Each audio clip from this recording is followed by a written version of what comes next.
thought we were gonna get a workout in today, but apparently not, because somebody, i.e. my wife, forgot to put the microphone in the bag.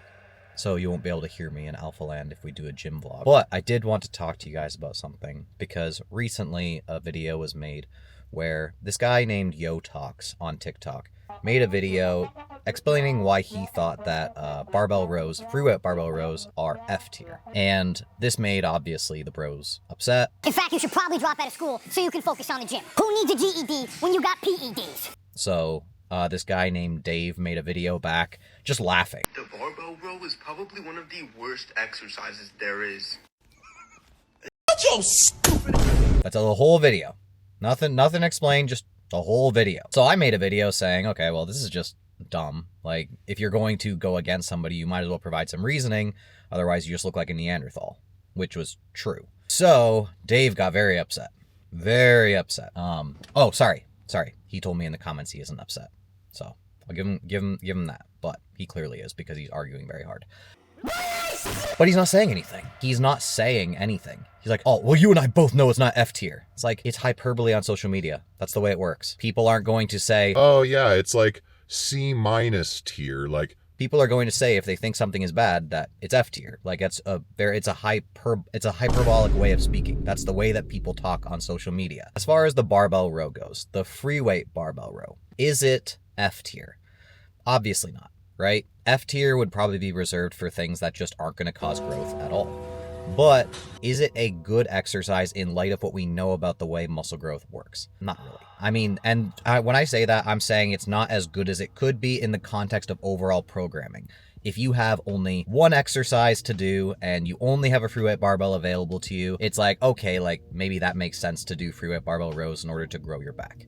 And you have a limited amount of time, right? So like, if you put in a bunch of limitations, then yeah, sure, I guess, get to free weight barbell rowing. But if you have the ability to get a chest support, makes a lot more sense. If you have the ability to not have to hold yourself up by the erectors, makes a lot more sense. And the simple reasoning is, when you have to use a lot of tissue all at once, what that does is that means you can't maximally stimulate the individual tissues that you're going for. That's why when we do bicep curls, we do bicep curls for the biceps, right? We don't do pull downs in order to try and maximally stimulate our biceps. Doesn't mean that the biceps won't get some stimulus, of course they will. But in order to maximally stimulate it, we want to be able to put our attention and our focus into the bicep itself, and that becomes easier when we do a curl variant. Even then, we still try to do like more stable curl variants, or at least try not to like swing like crazy while doing it. It's the whole reason for that is because we are trying to get as little acting tissue around it involved as possible, so we can send the highest degree of signaling to that muscle group in order to cause growth. That is the exact reason why we do it. To ignore that entire concept, to say, oh, well, free weight barbell rows, they work everything. Yeah, that's the problem. That is the problem. That's why you don't do it. Or that's why, in the context of an overall program, it doesn't make as much sense. Because the more tissues you try to activate or are indirectly activating, the less you can actually focus in on the tissue that you're trying to grow and send the strongest signaling to that tissue. It's not that complicated. It isn't easy, but it is simple. Don't overcomplicate it. That can be applied across a large variety of things, right? So the reason that I don't do free weight barbell squats, the reasons I don't do them is, one, I have pretty long femurs, which means that when I do a free weight barbell squat, I essentially turn it into a glute movement, a glute and adductor movement, and my quads don't get as much stimulus as they could. It's less targeted, doesn't make sense. Oh, but then raise your heels. It's like, okay, I raise my heels. There's still a stability aspect to that. It's like, it would make much more sense for me if I'm trying to grow my quads to the best of their abilities to just go do a more stable hack squat or a pendulum squat. It just makes sense. And since I moved away from barbell squatting and over to that, my quads pretty substantially grew after that point. Like, it's like I was doing squats for a very long time. It's like, and I'm not saying that there aren't some people who will get great results from just strictly free weight barbell squatting. Of course there are. Of course there are. There are people that get great results from doing a lot of things that could be slightly better. One are people who do tend to have shorter femurs, right? They'll stay more up and down. They'll be able to get a bit more direct stimulus to their quads. Maybe they also have flexible ankles to go along with it. Very key point, because that will allow the knees to travel out over the toes a little bit more, keep things a little bit more focused. They'll be straight up and down with the knees like all the way over the toes, And it's like, they're going to get a pretty darn good quad stimulus out of that. There's still the stability aspect, but they're still going to get a very, very good quad stimulus, especially if they've performed this movement and perfected it over time so that they are more stable while performing it. It's going to be great for them. That's why you get people like Tom Platz, right? Nothing compares to the squat. That's not true. You also did hack squats, leg extensions. It's like, and you were very good at those too. That doesn't mean that he couldn't have developed very good legs without the hack squat or without the leg extension. Of course he could. In the end, those are still both going to be better for him than doing a free weight barbell squat, even though he loved the free weight barbell squat. And that's the other thing. It's like, if it keeps you in love with your training and you're able to progress it, and it's like, it's very important to you to just like do exercises that you absolutely love. And it's like, well, I love them so much more. Okay, fine. Stick with it. That's perfectly fine. Nobody has an issue with that. The issue that I take and the issue that other people take, which does make sense, is don't try to claim it to be the best way of going about things if it's objectively not, right? There is objectively better exercise selection out there. And if you're not thinking through things, it can be a very emotional topic for you. I'm gonna cry. When we've done something for so long and we've believed in it so wholeheartedly for a long time, it is very hard for us to shift our mindset. And that's one of the things that I really like about my mentality, and because I do not get hung up on things, right? If I'm like, okay, that objectively is a better option, I'm not going to be that person who's like, dang, I just wasted the last 5 years doing things differently. And gosh, I'm gonna be like, it's objectively better. Cool. There's an area I can grow in. But a lot of people aren't like that. A lot of people, they get very emotionally wound up in the things that they've done previously, which is why you'll see a lot of people who just are incapable of accepting that things might be better if you changed your methods a little bit. Doesn't mean that it's going to be a night and day shift or that it's going to completely revolutionize everything. Then something just snapped.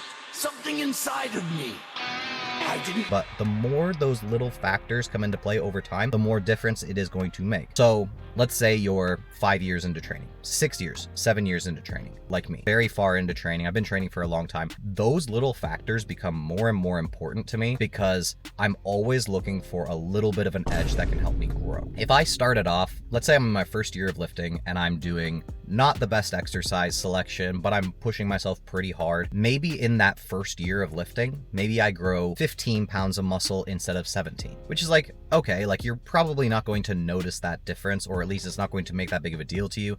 But then as the years go on, as you realize that you need to be more and more specific in order to keep growing, these things become more important to you. So there's people like me who are like, dang, like I can't believe I was doing stuff like that before. It doesn't mean I didn't get growth out of them, but I'm just like, dang, I really wasn't thinking through things very well. And the reason that it becomes so apparent to me is because I'm like, I can see as I get further along in my career how these little differences will make a major impact in my physique. That's why I get people who are like, well, you're like 7 years in training. How are you still making progress? because I'm doing the thing that you refuse to do, which is update my mind. Is there something else I could be missing out on? And if you're not willing to do that, it's fine. Fine. But what you are doing is you are hindering yourself in the long run. Short period, you might not notice it. When I take 2 years off season, 3 years off season in order to try and grow as best as possible, I'm going to try and use the absolute best methods I can, because of the fact that if I don't use those methods, I might put on hardly any muscle, right? There's a very, very big difference between putting on 1 pound of muscle in an off season and 5 pounds, right? And if I trained the exact same way as I did even like 7 or 8 years ago, I wholeheartedly believe that I would not be able to put on a good amount of muscle between now and my next show, because I've updated my overall knowledge, my training, my methodologies, and I continue to like refine them over time. I honestly believe that that will allow me to push past what I originally thought was possible. Like, I'm already looking at my physique now, and I'm like, I have a physique right now that if you'd shown me this physique about 6 or 7 years ago, I would have said, yeah, he's enhanced for sure. Like, it is the way it is, right? Because I built more muscle than I expected to build, and I continue to build more muscle than I would have expected to build, because I'm like, I'm not stuck in this rudimentary 70s style knowledge that is going to keep me spinning my wheels for a super long period of time. I'm looking for that little edge all the time. And so when you have conversations like this barbell row, like free weight barbell row, it's F tier, or it's like, and then people get mad, and it's like, it will become closer and closer to F tier the smarter you become. I know that sounds crazy, because it's like, well, no, like it should always be. No, the smarter you become, the worse things seem. So the better you get about your training, the better you get about your programming, the more you're like, dang, that's stupid. That is stupid. And that's why it gets put down into the F tier by some people. Now, I don't really like the scale rating. I don't really like the A, B, C, D, E, S. Like, I don't like that rating for exercises. I prefer to just compare exercises to each other. And it's like, you could give me a solid 10 exercises before you ever got to free weight barbell rows. So for me, I'm like, yeah, it's pretty bad. Like, that's the way I think of it. But that doesn't mean that if I had to do free weight barbell rows, or I had to prescribe free weight barbell rows to somebody else, that they couldn't get results from it. Of course they could. Of course they could. But if I have 10 other options that I'm like, those are probably better, yeah, it's going to be pretty low down on my overall exercise selection. I needed to get that off my chest because I don't want to get into a comments war. I know that that's where this is going because, oh, it irks me when I see people just willing to be unintelligent about their takes. No vlog today, but as always, love you guys. Appreciate you guys. TNF out.